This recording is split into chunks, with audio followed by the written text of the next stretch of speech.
quality na? Ay, iba na? Napapansin mo ba, anak, yung trabaho mo dati ang ganda-ganda, pero ngayon parang kulang ka na sa effort? Hindi dahil tamad ka, kundi dahil sobra ka ng pagod.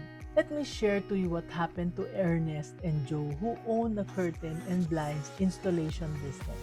Dati kilala sila sa ganda ng workmanship. Yung measurements exact. Yung installation, walang butas na nakikita. Yung fabrics, properly aligned. Satisfied clients would recommend them kasi alam nilang pag sina Ernest and Joe ang nag-install, maayos ang gawa nila. Pero 2 years later, napansin nilang parang may mali na.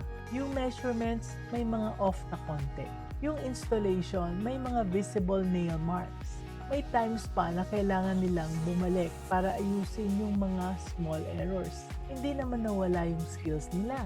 Anong problema? They were doing everything.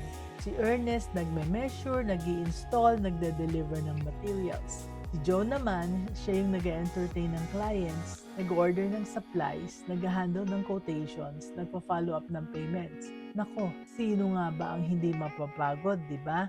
Kaya sabi ko sa kanila, Ernest, Joe, you need to protect your craft. You need help na talaga. And they agreed that it's time they hired an assistant to help with client inquiries, supply runs, and quotations. The result? Bumalik yung quality ng installation nila. They had time to focus on tasks na expertise talaga nila. And clients noticed the improvement.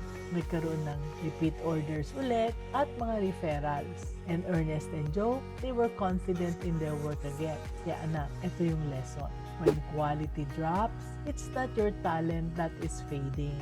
It's your capacity that's already overloaded.